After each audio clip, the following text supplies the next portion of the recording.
Assalamu alaikum, beaucoup internet ou chaîne Devenir meilleur qu'hier. Bienvenue encore une fois sur votre chaîne. Aujourd'hui, nous allons vous décortiquer l'épisode 10 de votre série préférée, Yon. Alors très rapidement, dans l'épisode 10, on va commencer par parler de Dame, comme d'habitude. Dame pour qui ça ne va vraiment pas du tout. Alors il faut le dire, Dame, ça va pratiquement dans tous les sens. Il faut dire que le malheur ne vient jamais seul. Dame, il commence à réussir ses frais et malheureusement très vite, il perd de son argent. Il a été volé, il a été agressé, on l'a dit dans l'épisode précédent. Et ses amis, Cher et l'autre, sont en train de se moquer de lui. Cher qui lui crie dessus en lui disant ouais, l'homme de Khéro, tu dois te comporter comme un homme. Et comme je le dis, hein, Dame, il a beaucoup de problèmes dont il faut peut-être parler pendant des heures, on pourrait en parler peut-être. Mais Dame, vraiment, il a parfois de ces problèmes-là qui font que quand un autre problème se rajoute à ses problèmes, déjà, lui, il est mort, quoi. Regardez la scène où il a été agressé. Tu vois, Dame, tu sens que ce gars, il est député, quoi. Et c'est pas seulement parce qu'il a été agressé, mais c'est parce qu'il a accumulé tellement de frustration qu'à la fin, il se retrouve désarmé. Il n'a plus de force pour pouvoir se battre, il n'a plus de force à rien et tout. Et ça ne va pas. Et ajouter à ça, du côté de son papa, ça ne va pas trop aussi. On voit que son papa, il a fait une crise. D'accord, il a fallu qu'il appelle le médecin pour qu'il vienne faire une intervention à la maison. Donc ça ne va vraiment pas du tout.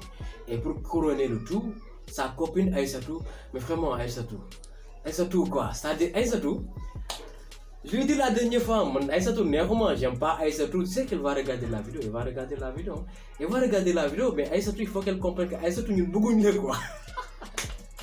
On n'aime pas Aïssatou. Et là vraiment, elle l'a encore démontré, voilà.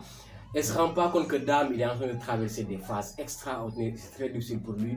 Et elle, au lieu de rester là simplement à la soutenir, elle a voulu crier sur Dame, ouais, tu me prends pour Ramadan, affaire mieux. Et après, elle ajoute la phrase que j'adore, mbëggeel gi yak souvent, dañ ko dund par la force. Non, elle m'a tué sur la scène, littéralement, elle m'a carrément tué. Mais vraiment pour Dame, ça va pas quoi, ça va vraiment pas. Et si elle doit accumuler tout cela et qu'il n'a pas quelqu'un comme ce que Solange et Elisa ont pour pouvoir s'écouter au calme et tout, ça va pas du tout. Heureusement qu'il a quelqu'un comme Cher, même s'il passe plus de temps à le clasher que voilà, à soutenir réellement et tout. Et voilà, ça aussi c'est des trucs d'homme quoi. En gros, Dame, il doit se ressaisir, il doit se comporter comme un vrai homme. Il faut qu'il affronte ses problèmes et tout. Et que ça va aller, quoi. Voilà. Et à la fin aussi, j'ai adoré le fait qu'il se retrouve avec Tonton Mas. Puis tu lui donnes de vrais conseils. Tu lui fais comprendre que l'école s'appelle Nandal se jus. Et puis ça va, quoi. Il y a des choses, il y a la tégol net, le mot attendre. Ouais, vous faites qu'il y a remets-toi à lui, il a et que non, ça va forcément passer. Donc, Dame, il faut vraiment qu'il se laisse encore une fois et qu'il affronte ses propres problèmes. Alors, on va parler de Simon et Elisa. Simon, son collègue de stage à Elisa, qui essaie de lui faire la cour, il vient avec sa technique de drague, là, quand il vient avec et tout. On voit que le gars, il est carrément amoureux, quoi. Et il ne sait pas comment s'y prendre. Il faut peut-être venir voir SMS Motivateur pour qu'il lui enseigne des techniques de drague, quoi. Voilà. Mais quand même, ça fait du bien de voir que voilà, Elisa, elle commence à retrouver quelques personnes avec qui discuter et tout, après avoir perdu son frère. Ça fait du bien de retrouver d'autres personnes qui l'aiment bien et avec qui elle peut passer du temps. Malheureusement, il y a Abdel à côté. Abdel qui fait le jaloux, quoi. On ne sait pas si Abdel il le fait exprès ou bien il essaie vraiment de jouer le rôle du grand frère que Elisa a perdu. Mais vraiment Abdel qui débarque au moment où Elisa est tranquillement en train de discuter avec ses amis et qui lui fait la scène. Oui, c'est qui lui? Moi je suis ton grand frère, affaire et tout. Abdel, calme-toi, quoi. Abdel, calme, ok? T'es pas son père, d'accord? Donc voilà, quoi. Et puis Abdel là, il joue au jaloux, il joue au grand frère. Elisa qui essaie aussi de jouer à l'innocente et tout. On espère que ça va bien finir, Inch'Allah. On espère vraiment. Il y a les deux amis les deux amis à Simon. qu'on a vu discuter sur une scène qui parlait un peu de l'affaire de passion. D'accord, l'autre gars qui est musicien qui disait à sa copine que voilà, moi j'aime bien ce que je fais et que le bonheur d'être en face des gens et de jouer de la musique pour eux et qu'on voit que ces gens sont contents, que tu es en train de leur apporter du plaisir, c'est juste extraordinaire. Et c'est cela qu'on souhaite à tous les êtres vivants, à tous les humains, qu'ils puissent vivre leur passion tout en vivant de leur passion. Okay? C'est extrêmement important. C'est vrai, quand on est jeune, tout le monde voudrait peut-être qu'on devienne avocat, qu'on devienne médecin ou qu'on fasse de grandes études et tout. Mais à côté, il y a des gens qui sont passionnés d'art, par exemple, passionnés de musique, passionnés de sport et tout. Et ce serait aussi bien que quel soit ce qu'ils vont faire dans la vie, qu'ils puissent aussi vivre leur passion à côté. Et c'est toujours mieux s'ils peuvent vivre leur passion à côté, en même temps que leur passion leur fasse vivre. Ça, c'est très important. Okay? Pour cet épisode, on ne va pas être trop long. On va juste terminer par la question que Marodi a posée à la fin. Et c'est un concept qu'on respecte beaucoup. D'accord? Alors vraiment, encore une fois, merci à Marodi pour ces excellentes innovations.